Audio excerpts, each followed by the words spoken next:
Fala, galera! E aí, amiguinho? Maravilha da natureza! Tamo junto aqui, Gelsinho aqui, prontinho pra te dar mais uma aula, pra te ajudar a botar mais um tijolinho ali no seu caminho, pavimentando a sua ida à universidade, amiguinho. Tamo junto, você aqui, nós aqui, nós aqui, nós aí, nós ali, não vai jogando noves fora nada. A galera aqui da Escola do Vestibular está pronta para te ajudar.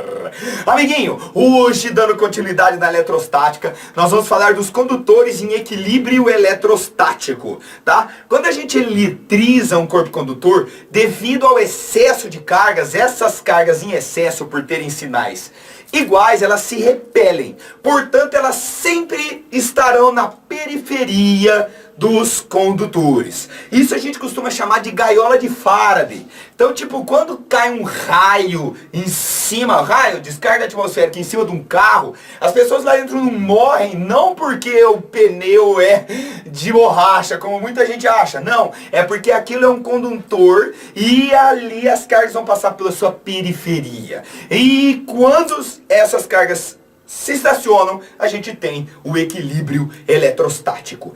Quando o equilíbrio eletrostático acontece, internamente a esse corpo condutor, o potencial é constante, volts ali não tem diferença de potencial, e o campo elétrico é nulo. No caso, a gente gosta, né, de trabalhar com a esfera por conta da sua simetria e por conta de que, no caso de esferas, a gente tem como trabalhar matematicamente algumas coisas, tá? Então aqui estão os condutores em equilíbrio eletrostático. Equilíbrio eletrostático. Então imagina que você eletrostático. Imagina que você pega uma esfera e eletrize essa esfera por algum daqueles processos que a gente viu. Beleza? As cargas vão se distribuir na periferia desse condutor. As cargas em excesso sempre estarão na periferia do condutor. E a gente pode determinar o campo elétrico gerado por ele e o potencial elétrico gerado por ele. Se eu pegar um ponto P externo, sendo aqui a distância entre o centro dessa esfera e esse ponto P, a intensidade do campo externo é igual à intensidade de uma carga pontiforme. K, módulo de Q, dividido por D quadrado. Essa equação você já tem. O potencial externo, aquela voltagem que ele cria ali, externa, é K vezes Q dividido por D. Observe que é muito parecido, mas não é igual. Ok? Então esses são os casos externos. Se você aproxima esse ponto bem perto aqui, ó, o campo elétrico próximo vai ser K vezes Q dividido pelo raio dessa esfera ao quadrado. A gente trabalha com esfera justamente porque é fácil a matemática, né? E o potencial próximo vai ser K vezes Q dividido por R. Isso é muito próximo da superfície da esfera. Aqui, ó, seria o raio da esfera, e aí a gente tem esse valor aí. E quando a gente cai para dentro, quando a gente cai lá para dentro, a intensidade do campo interna é nula e o potencial interno é igual ao potencial muito próximo, KQ dividido por R, tá? Então isso daqui é um condutor em equilíbrio eletrostático. No caso de condutores esféricos, as expressões são essas. No caso de condutores que não são esféricos, a gente teria uma coisa que não é tão fácil assim. Mas, mesmo no caso de condutores que não são esféricos, a gente tem a distribuição na periferia do condutor. E aonde nós temos uma área menor, nas pontas, a gente tem um campo externo mais forte. E aí, se ocorrer descarga elétrica, vai ser pela ponta. Por isso que para-raios são pontudos. Porque a probabilidade do raio passar por ali é maior do que numa superfície com área maior. Belezeira? Essa é a parada da aula de hoje. Nós vamos juntar aqui a eletrização com coisas que nós vimos no passado. Não muito remoto, mas no passado. E vamos fazer um exercício muito doido, muito abrangente, agora nessa paradinha. Belezeira? Tamo junto? Vamos lá. Exercício 1. Um grupo de alunos em uma aula de laboratório eletriza um canudo de refrigerante por atrito com um pedaço, com um lenço de papel. Em seguida, com o canudo, eles eletrizam uma pequena esfera condutora de massa 9 gramas, ou 9 vezes 10 a menos 3 quilogramas, inicialmente neutra, pendurada em um fio de seda isolante de comprimento L, preso em um ponto fixo P. No final do processo, a esfera e o canudo estão em cargas de sinais opostos. Descreva as etapas do processo de eletrização da esfera. Esse processo de eletrização, pessoal, foi aquele processo que nós chamamos de processo de indução, que tem os passitos. Então o maluco foi lá e eletrizou o pedaço ali de canudo, tá? Ele está com uma carga elétrica. Eu não sei qual que é. Eu vou supor que seja uma carga, sei lá, negativa. Beleza? Então, ó, aqui está o nosso canudinho eletrizado negativamente. Ao aproximar da esfera, que inicialmente está nula, né, com carga nula, nós vamos ter o processo de indução. A gente separa as cargas. Então as positivas ficam mais pro lado de cá, mais perto, e as negativas ficam por aqui. Esse é o primeiro passo. Aproximar o canudo da esfera neutra. Feito isso, a gente tem que aterrar. A gente aterra, faz a ligação terra. Momento este em que esses elétrons aqui, eles vão para a Terra. Então a gente tic, a gente tirou, e aí ficou assim. Beleza? Esse é o segundo passo. Estabelecer uma ligação terra. Feito isso, terceiro passo. Desligar a ligação terra. Ó, você desliga a ligação terra, né? Desliga a ligação terra e a parada tá aqui assim bonitinha. Afastando esses caras, esse continua negativo e agora a esfera está carregada positivamente. Se nós fizéssemos com o bastãozinho, com o canudinho positivo, a esfera estaria carregada negativamente. Mas os passos seriam os mesmos. Este é o processo de eletrização por indução. Maravilha? Esse é o item A. Tranquilo, teórico, maravilha. Item B. Para o sistema em equilíbrio, nessa configuração final, determine. Opa, pulei. Em seguida, os alunos colocam a esfera E1 em contato com a esfera E2. Colocou em contato. Idêntica à primeira, eletricamente neutra e presa na extremidade de outro fio de seda isolante, também de comprimento L. Preso no ponto P.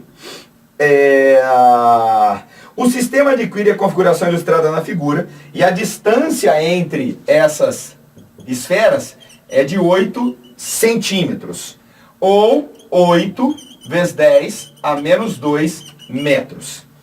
Para o sistema em equilíbrio nessa configuração, determine o módulo da tração em um dos seus fios isolantes. Então olha só, galera. Primeira coisa, qual é a carga que essa parada aqui adquiriu? Não sei, eu vou chamar essa carga de Qzão, tá?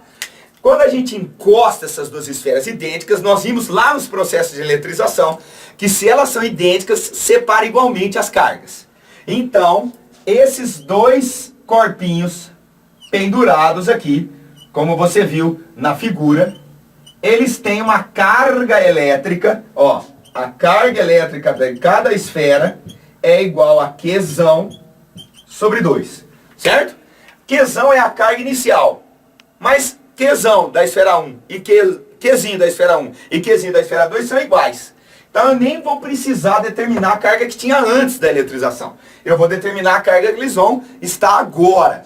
Mas antes disso, eu vou determinar a tração no fio. Beleza. Ó, a distância entre essas esferas é o que ele chamou de Dzinho ali, ó. 8 vezes 10 a menos 2 metros. Quais as forças que agem nessa esfera? Vertical e para baixo. A famosa força gravitacional. A força peso. Apesar de eu poder fazer só de um lado, galera, sem nenhum problema, eu vou fazer as forças dos dois lados, beleza? Maravilha aqui, ó, dos dois ladinhos. Então aqui está o peso. A tração. A tração é aquela força aplicada pelo fio, né? Então tá aqui, ó, que é o que ele pergunta. A tração no fio.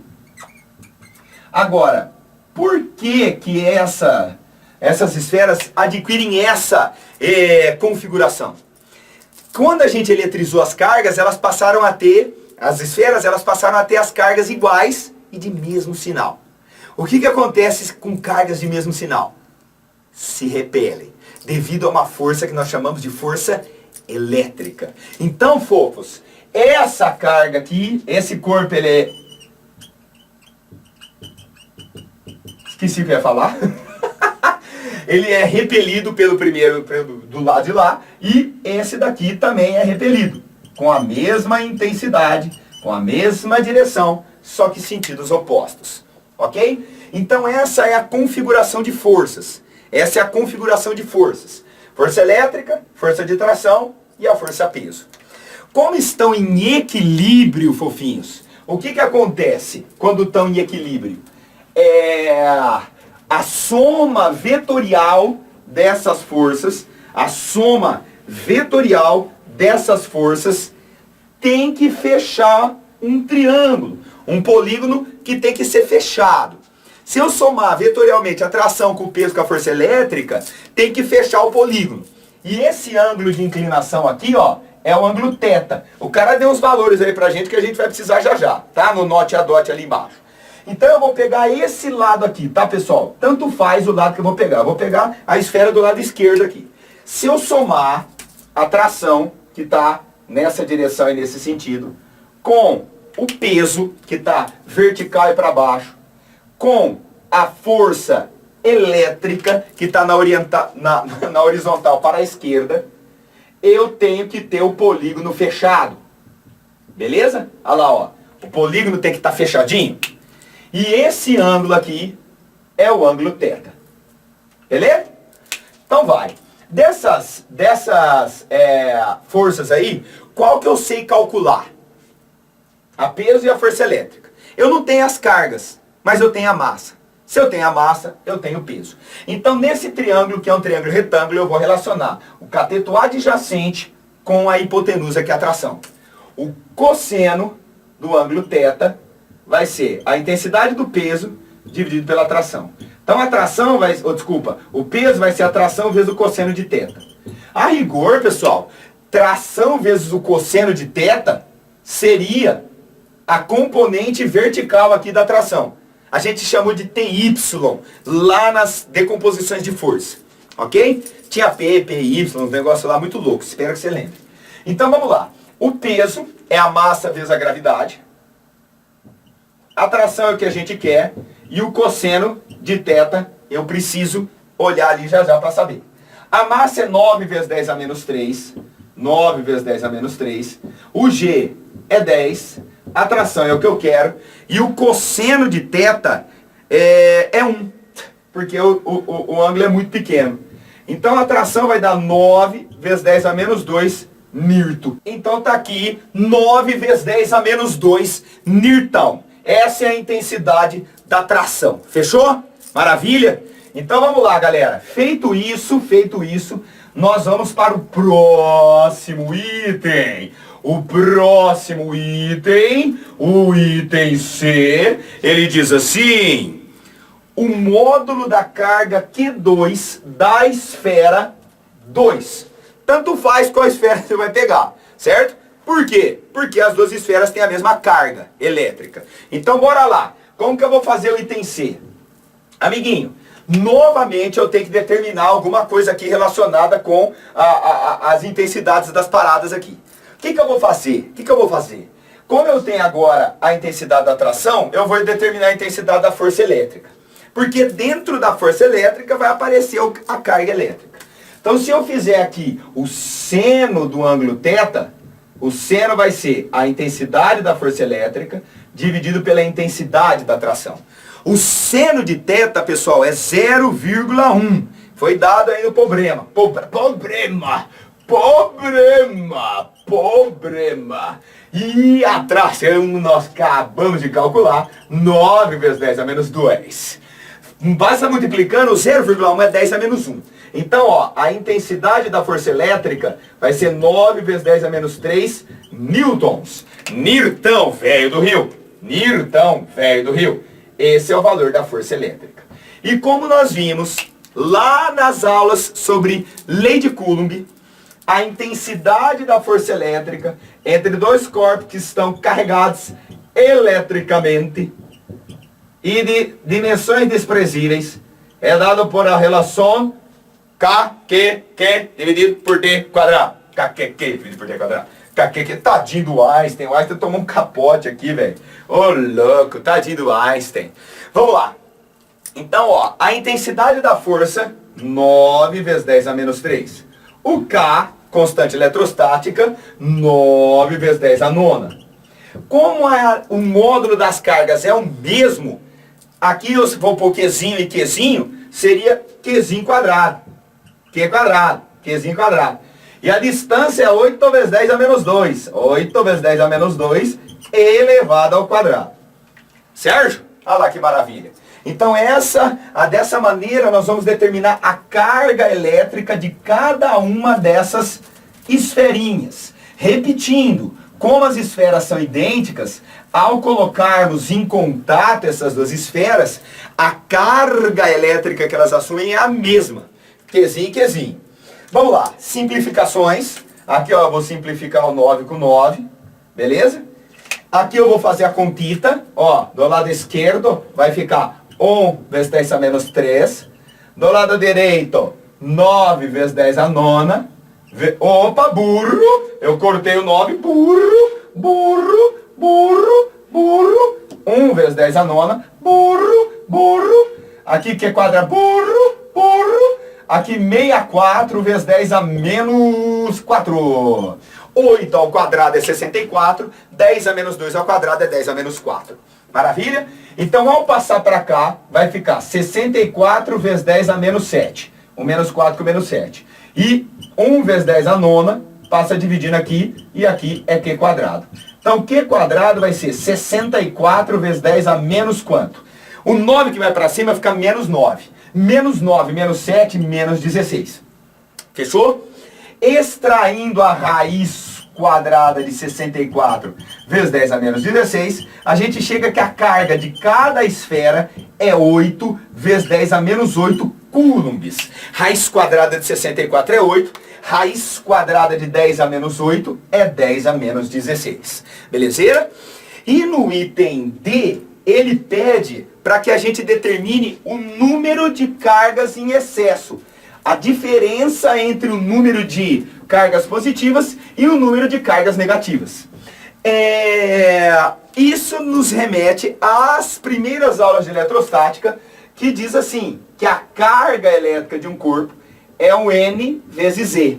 O N é a diferença entre o número de cargas elétricas positivas e negativas, e o E é a carga elementar. Fechou? Então ficaria assim, né, ó. 8 vezes 10 a menos 8 é igual a N, 1,6 vezes 10 a menos 19. 8 vezes 10 a menos 8, dividido por 1,6 vezes 10 a menos 19, vai ser a diferença entre o número de cargas positivas e negativas. Calculadora, calculadora. Mas Canfinho, eu não vou poder usar a calculadora no vestibular. Verdade, amiguinho, que coisa, né? Mas aqui a gente pode usar. Então, ó, 3, 4, 5, 6, 7, 8, 9, 10, 11. 5 vezes 10 a 11 cargas em excesso. 5 vezes 10 a 11 cargas em excesso.